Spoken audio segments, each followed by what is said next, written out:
मूढ़ता मत करो, लक्ष्मी के पीछे मत भगो, प्रभु के भजन में लग जाओ। लक्ष्मी मां है, वो तुम्हारी सेवा करने लगेंगी। प्रायः सब लक्ष्मी पति बनना चाहते हैं। ध्यान से देखो, लक्ष्मी के स्वामी, धनाभिमानी कभी नहीं बन सकते। लक्ष्मी जी ने किसी का वरण ही नहीं किया। जब समुद्र से प्रकट हुई तो सब विराजमान थे।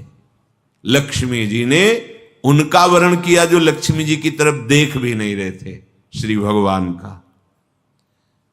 लक्ष्मी मां है, जगत माता है। मूढ़ता इसीलिए कहा है, कुत्र विमूढ़या सिरे, ए विमूढ़, मूढ़ता छोड़।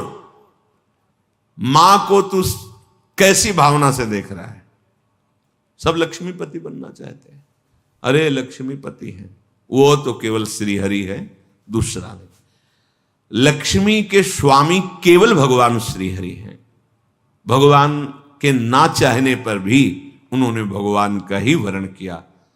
आप दासत्व स्वीकार करके प्रभु का जब भजन करेंगे तो लक्ष्मी मां है, आप उनके पुत्र हैं, वो भरपूर आपको जो कुछ चाहिए वो सब दे देंगे। बात मानो, समझो। मायापति है श्री कृष्ण, वो आप मायापति बनना चाहते हैं, थप्पड़े मारेंगी, गलत दृष्टि रखता है। हम सब आकांक्षा करते हैं कि लक्ष्मीपति बने। देखो अंदर से देखो, किसी कोई भाव आता है कि लक्ष्मी तो प्रभु की प्रिया है, प्रभु की प्रिय है, पत्नी है। अगर हम प्रभु का भजन करेंगे तो माता हम पर कृपा करेंगे, पर हम माता नहीं मानते और जानते हैं कि माता की तरह भरण पोषण लक्ष्मी जी के ही द्वारा हो रहा है, उन्हीं का वैभव। तो आप स्वामी मत बनिए, मूढ़ता त्यागिए। अगर आप लक्ष्मी के पीछे भागते हैं स्वामी बनने के लिए तो दंड ही मिलेगा। वैसे माता जी की पर्सनल सवारी जो है लक्ष्मी जी की, वो जानते हो क्या है? उल्लू। मतलब जो सार था वो मिला नहीं, असार में भटकते रहे। जब तुम ऐसा कुछ करोगे, अगर वो अकेले आए भी ना तो उल्लू बना देंगे। उल्लू बनाना जानते हो? उल्लू का दिन में प्रकाश में नेत्र काम नहीं करता है, अंधेरे में काम करता है। अर्थात जो लक्ष्मी को केवल स्वीकार करता है, आराधना की है, तो लक्ष्मी जी उसके दिमाग, क्योंकि आएंगे तो ना उसमें सवार होके, अब उसके दिमाग में ज्ञान के प्रकाश के लिए नेत्र नहीं रह जाएंगे। अज्ञान अंधकार में उसका काम करेगी बुद्धि। क्या ये भोग लूं, ये ऐसा करूं, अभिमान बढ़ाने वाला, वासना बढ़ाने वाला, दुर्गति में पहुंचाने वाला कार्य प्रारंभ हो जाएगा। विविध प्रकार के दोष प्रकट हो जाएंगे। नारायण को बुलाओ, प्रभु माता जी सहित पद, तो जानते हो क्या, अलग अलग सवारी में नहीं आती, फिर एक सवारी में आती है। कौन? गरुण जी में। गरुण जी में भगवान नारायण और लक्ष्मी। गरुण जी जिनके पंखों से वेद स्तुति हो रही, अर्थात दिव्य ज्ञान विज्ञान संपन्न और समस्त ऐश्वर्य भोग आपके पीछे डोलेंगे। ऐसा नहीं कि भक्त केवल भिखारी ही होता है। देखो अम्बरीश जी महाराज बड़े बड़े ऐसे महाभागवत हुए, दिव्य वैभव संपन्न और भगवान की अपार भक्ति में डूबे हुए। श्रीपाद करे विमूढ़ता, अर्थात मूढ़ता का त्याग करो और सर्वाधीश्वर युगल सरकार के चरणों का चिंतन करो। बेलवन में लक्ष्मी जी आज भी विराजमान होकर तप परायण है कि कभी किशोरी जी का आदेश आ जाए सेवा के लिए तो हम कृतार्थ हो जाए। वृंदावन में नहीं, बाहर यमुना की पल्ली पर विराजमान है, और इसलिए विराजमान है कि कभी लाडली जो इशारा कर दे किसी के प्रति, वो मुझे सेवा मिलेगी। विहाय वृंदावन मिंदिरादि भी सुदुर्लभम कुत्र विमूढ़याश्रे। आशा छोड़ो तुम और न किसी से, हमारे लाडली लाल के चरणों का आश्रय लो। तो कह रहे हैं परम सुदुर्लभाशास्त्र मिलंति भक्तया, परम दुर्लभ प्रेम भक्ति भी मिलेगी और ऐश्वर्य भी मिलेगा। ये जब आप प्रिया प्रीतम के चरणों का आश्रय लिए वृंदावनाधीश्वर श्यामा श्याम का भजन कर रहे, तो क्या नहीं मिल जाएगा आपको। बड़े सद्गुण हैं, पर भगवत चरणारविंद की शरणागति नहीं, भजन नहीं, क्या होगा इससे। ये तो बाहरी सद्गुण है, इससे क्या होगा। अगर प्रभु के चरणों का आश्रय नहीं तो ये बाहरी सद्गुण भगवत प्राप्ति थोड़ी करा सकते हैं। और मनुष्य जीवन का चरम और परम लाभ भगवत प्राप्ति है। रूप विभवई, बड़े रूपवान हो, देह भाव से अपने रूप को देखकर गर्व करते हो कि मैं बड़ा सुंदर हूं। कितने दिन टिकेगी सुंदरता, दुर्गति ही करवाएगी, क्योंकि देह भाव से सुंदरता का आरोप मैं में कर लेने से भोगों की प्रियता बढ़ती है। भोगों की प्रियता दुर्गति का कारण है, बुद्धि का भ्रष्ट हो जाना है, सत्य वस्तु से पतित हो जाना है। तो किम रूपई, बड़े रूपवान हो, उससे क्या होगा। बार बार दर्पण में अपने रूप को देखकर गर्व करोगे और विषय प्रियता बढ़ेगी। श्रीपाद कह रहे हैं किम दानम, आप बड़े धनी हो, आपको गर्व है कि मैं गरीबों को देता हूं या किसी को भी देता हूं, इसे क्या होगा। तुम्हारा अभिमान पुष्ट होगा, तुम्हें जो पुण्य का है वो और लाभ मिलेगा, 1 की जगह 1 लाख दे देगा। इतने में तुम अभिमान से युक्त हो, और बढ़ जाएगा तो और अभिमान बढ़ेगा, तो होगा क्या, दुर्गति। क्या होगा। सोचो, जिनका कोई अपराध नहीं था, बराबर गौदान करना, स्वर्ण से खून मढ़वाकर, सींग मढ़वाकर दक्षिणा देना, घर दान करना, दान में ही लगे रहते थे महाराज नृग। चूक हो गई, जो ब्राह्मण दान नहीं लेता था उसकी गाय आ गई गौशाला में, उनको क्या पता, उन्होंने किसी ब्राह्मण को दान कर दिया।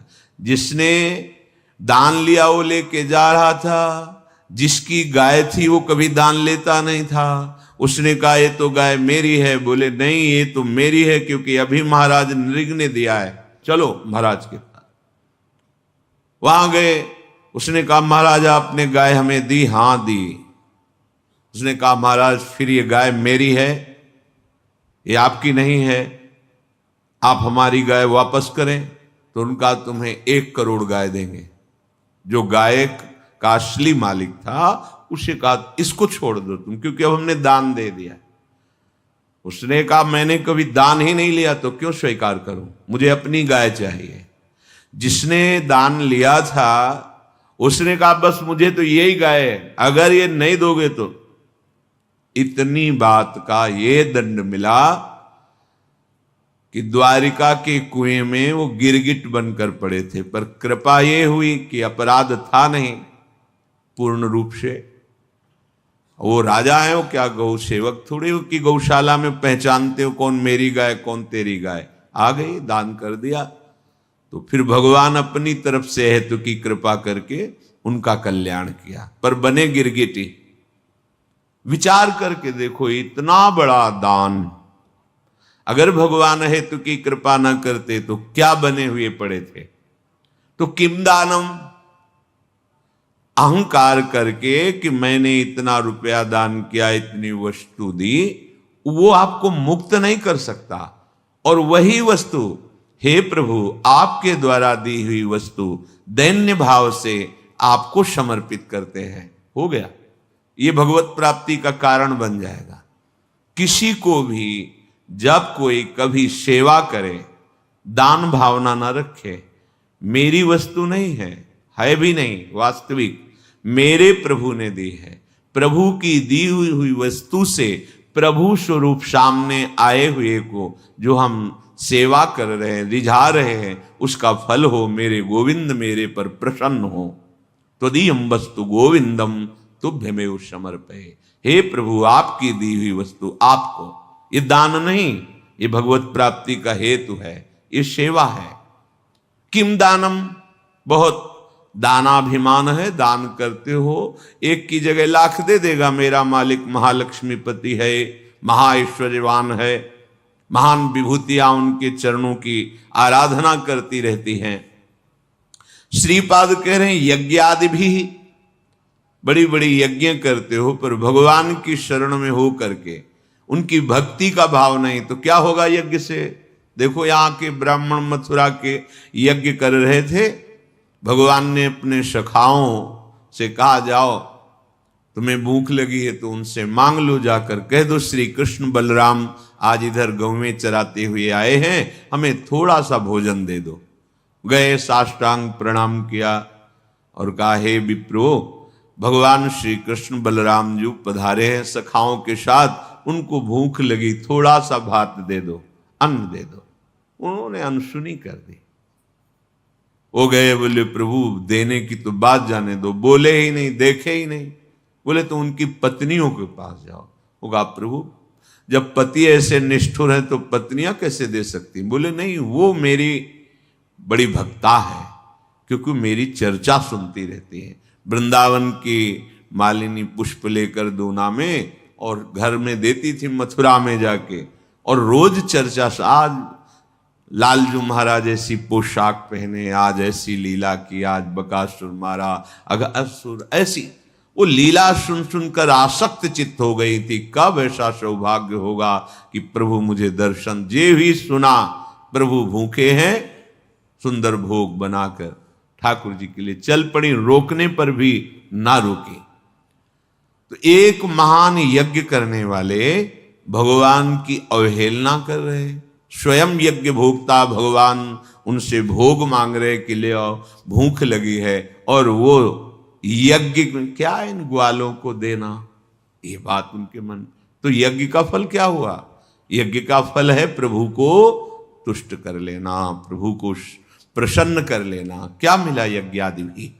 अगर भगवान की शरणागति नहीं, भगवान की भक्ति नहीं, तो यज्ञ से क्या होगा। श्रीपाद कह रहे किम विख्याति सतैह, तुम्हारा शास्त्रों लोग, सैकड़ों लोग, लाखों लोग यश गान करते हैं, बड़े प्रतापी हो, बड़ी महिमा है, बड़े पदवान हो। कितने दिन टिकेगा ये पद, कितने दिन तुम्हारा शरीर टिकेगा। परिवर्तनशील संसार है, छूटेगा पद, शरीर भी छूटेगा और लोगों की बुद्धि भी परिवर्तित हो जाएगी। बराबर यश बना ही नहीं रहता, ये माइक है, ये सत्य सच्चिदानंद नहीं है, वाह वाही 4 दिन की चांदनी है, इसका कोई महत्व नहीं। जो इसके महत्व में फंस गया वो भगवत महत्व को खो देता है। श्रीपाद कह रहे क्या होगा तुम्हारा, बहुत लोग यश करेंगे और तुम उसको सुनोगे, अहंकार पुष्ट होगा। होगा क्या इससे। श्रीपाद कह रहे किमुग्र तपस्या किम, बहुत तुमने उग्र तपस्या की और भगवान के चरणों की भक्ति नहीं, तो क्या।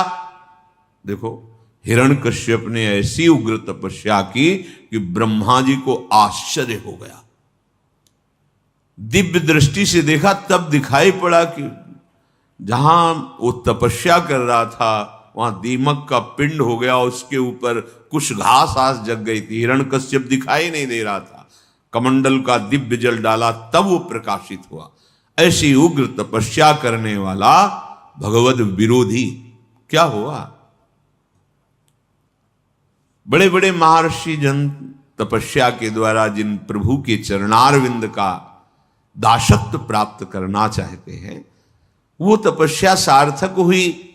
केवल तप का अभिमान बढ़ा तो ऐसी उग्र तपस्या से भी क्या। देखो कोई अपराध अम्बरीश जी ने नहीं किया, तपस्या का थोड़ा सा भाव होने के कारण कि मैं महान तपस्वी, कृत्या पैदा कर दी। ऐसे निर्मल भक्त को दंड देने के लिए उतावले हो गए दुर्वासा जी। परिणाम सब सुनते हैं, क्या होगा। श्रीपाद कह रहे न्यास योग आदि भी बहुत आपको ज्ञान है, करन्यास, ये न्यास योग, लेकिन प्रभु के चरणों में प्रेम नहीं तो क्या? 1400 वर्ष अपनी मृत्यु पर विजय प्राप्त करके योग के द्वारा जीवित थे चांगदेव। बड़ा प्रभाव, सिंह पर बैठकर सांप की चाबुक लेकर ज्ञानदेव जी महाराज को अपना प्रभाव दिखाना चाहते थे। क्या हुआ? एक भगवत प्रेमी महात्मा के सामने सब योग सिद्धि निष्फल हुई। शरणागत हुए, शिष्य बने कि अभी तक तो मेरा जीवन व्यर्थ ही गया। योग का प्रभाव है प्रभु के प्रेम में डूब जाना, प्रभु के चिंतन में डूब जाना। योग की सार्थकता है आत्मस्वरूप, परमात्मा स्वरूप भगवत चरणारविंद की प्रीति होना। कोई भगवान शंकर से भी बढ़कर योगी है क्या? 88,000 वर्ष की समाधि एक बार में लगती है। शंकर सहज स्वरूप समारा, लाग समाधि अखंड पारा। ऐसे योगिंद्रों मुनिंद्रों के गुरु देवाधिदेव महादेव जिनके चरित्र का गायन करते हैं, जिनके चरणामृत को अपने मस्तक पर धारण करते हैं, जिनका नाम, जिनकी लीला भूमियों में विचरण करते हैं, लीला चरित्र में आसक्त हैं, यह है योग का फल। श्रीपाद कह रहे किम तत्वानुभवेन, यदि आप भजन परायण नहीं हैं तो आपका तत्व ज्ञान भी किस काम का। देखो ये बहुत सूक्ष्म विषय, क्योंकि तत्व ज्ञानी महापुरुष हैं। ऐसा नहीं कि इनको तत्व का ज्ञान नहीं है। परम तत्व ज्ञानी शनकादि हरिशरणम हरिशरणम, जब तक आप समझोगे नहीं तब तक तर्क उठ जाएगा। कोई भी महात्मा अभी तक जहां दर्शन हुआ सब भगवान नाम उच्चारण करने वाले। ओम भी तो हमारे भगवान का नाम है। सन्यासी जन जब परस्पर मिलते हैं तो ओम हरि ओम हरि, स्वामी जी ओम हरि, ये क्या है? हमारे भगवान का ही नाम प्रणव ओम है, उन्हीं का नाम हरि है।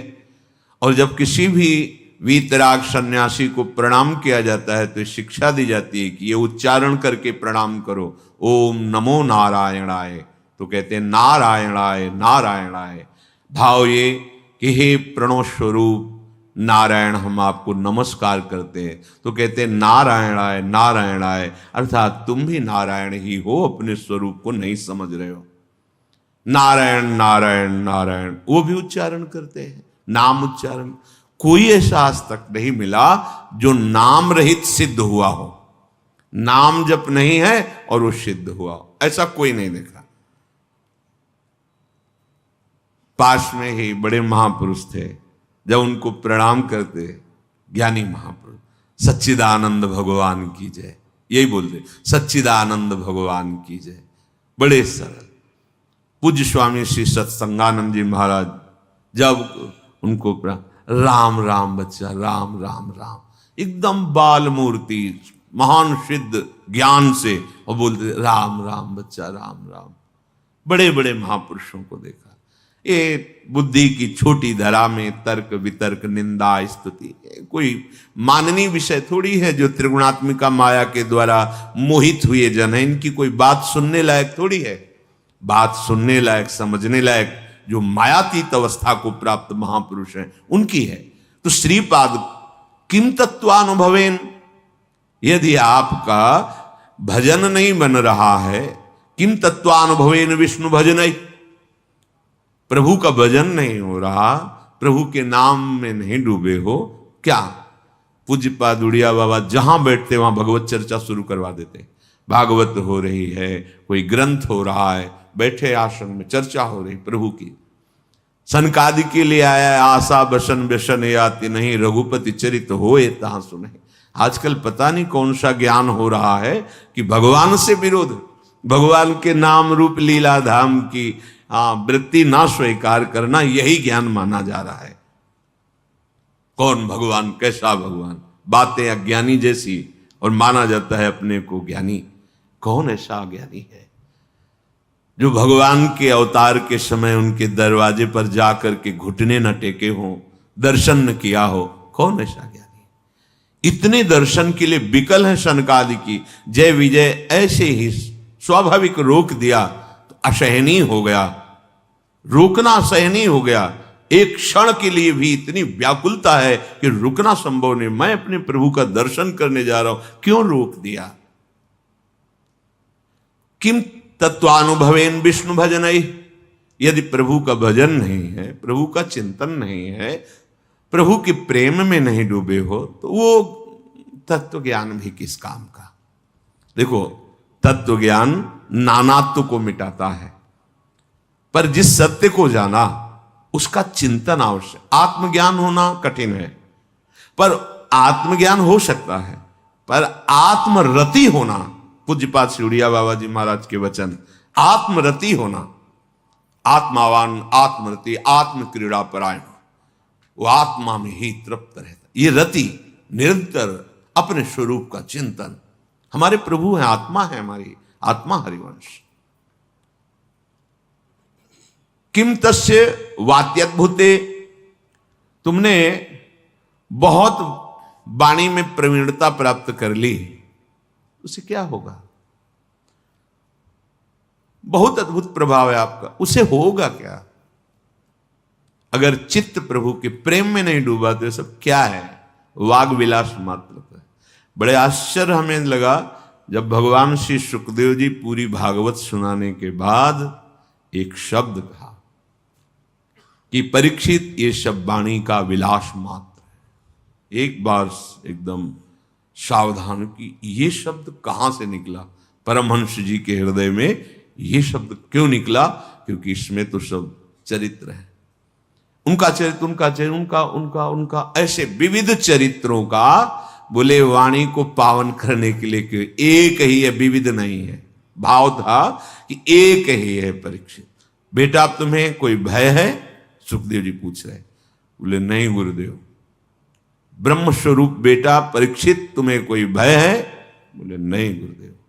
एक तक्षक क्या करोड़ों रूप मृत्यु का साक्षात कराल रूप धारण करके आ जाए तो अब आपकी कृपा से मुझे कोई भय नहीं रह गया मृत्यु का। ये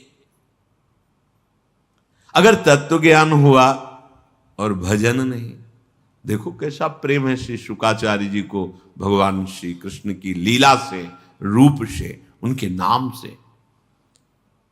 यो वृंदावन ईश मोहन रसे प्यासीन सर्वस्वधी, ये वृंदावन के मोहन युगल सरकार श्यामा श्याम, यदि इनके नाम में प्रेम नहीं, इनके चरणों में प्रेम नहीं, इनकी लीला में प्रेम नहीं, इनका तुम्हारे हृदय में अपनापन जागृत नहीं हुआ तो क्या विद्या, क्या शील, क्या कुल, क्या रूप, क्या वैभव, क्या दान, क्या यज्ञ, क्या यश, क्या तपस्या, क्या न्यास, क्या योग, क्या तत्वानुभव, क्या बहुत वाणी का विलास, क्या? सबका एक सार बात है, सब साधन कर यह फल सुंदर, प्रभु पद पंकज प्रीति निरंतर।